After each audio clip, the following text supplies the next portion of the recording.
Good morning, church. My name is Dave. My name's Kait.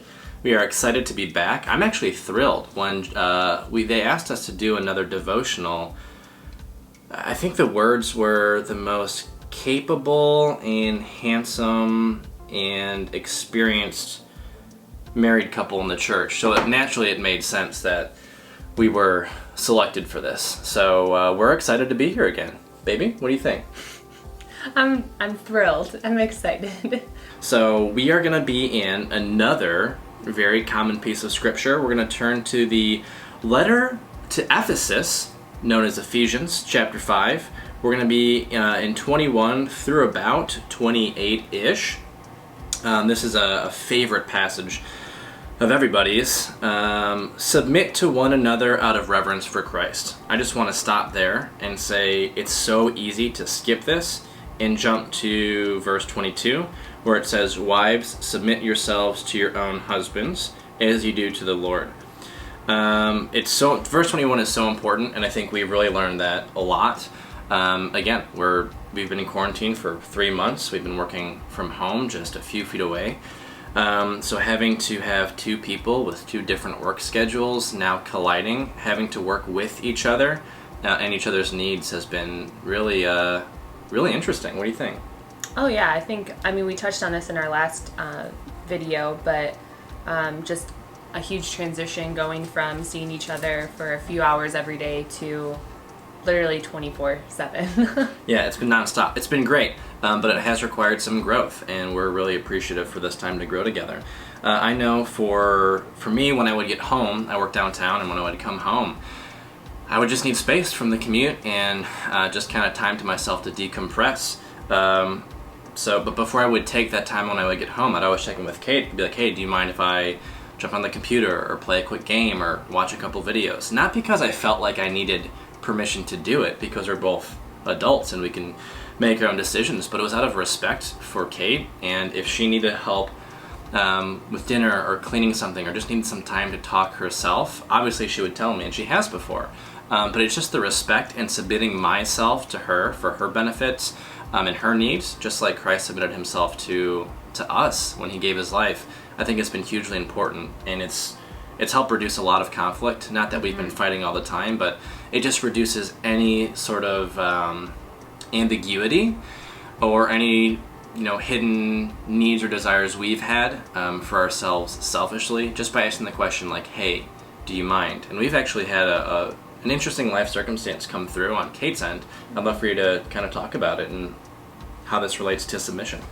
Yeah, so I had a full-time job, and there was just a point where I just kind of felt God was calling me to a new season. So after a lot of prayer and discussion, and feeling that push from God, I brought it to Dave, and we prayed about it together. And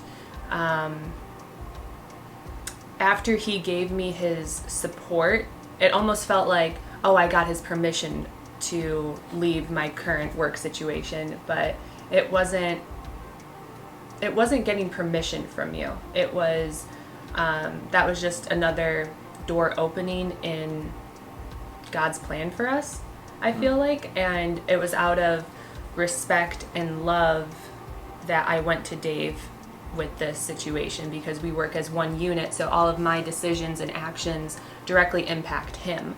And so just as this passage is saying, that I need to submit to him as my husband, but I need also to submit to one another out of reverence for Christ. And so it was just out of love and respect that I went to you. I didn't need your permission, but I needed your support in this situation because we are one unit.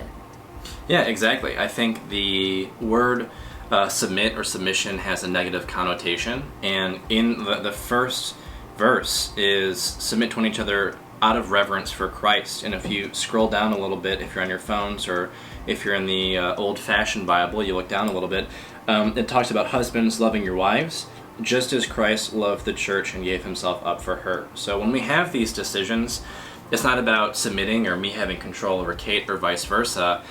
it's reflecting the model of love that Jesus has for us, between God the Father and His church here on earth. So when Kait asked me my thoughts and if I'm okay with this, it's not like she was like, "Hey, I need your approval, or I need your blessing for this." It was, "This is a circumstance. This is how I feel. How do you think this is going to impact the family?" And we had a great conversation about it, and ultimately it was her decision to make. And Kait knows how it will impact our family and how it won't. And in any of these circumstances, when we ask for this type of like blessing, or we submit to each other in this way, there are circumstances where we'll have to say no. Like, no, we need X, Y, Z, or hey, no, I was really hoping we can do A, B, or C. And we have those conversations. And there are situations where a decision has to be made. And if we're split, someone's just got to push that over.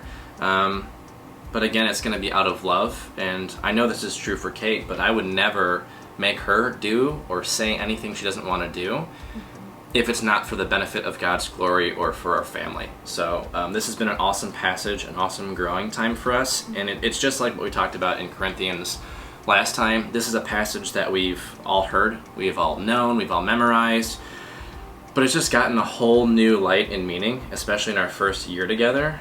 And we've just gone through so much in just a really short amount of time. So it's been awesome to have God shed just some new light on this passage. So any last thoughts before we kind of close things down here? I just think it was encouraging, kind of to reiterate what Dave said, it was just encouraging to pray through this passage together during this situation. And as a newly married woman and as a wife now, my role has changed, and to see this passage come to life for me has been really, really incredible, to be honest. So yeah, it's been great.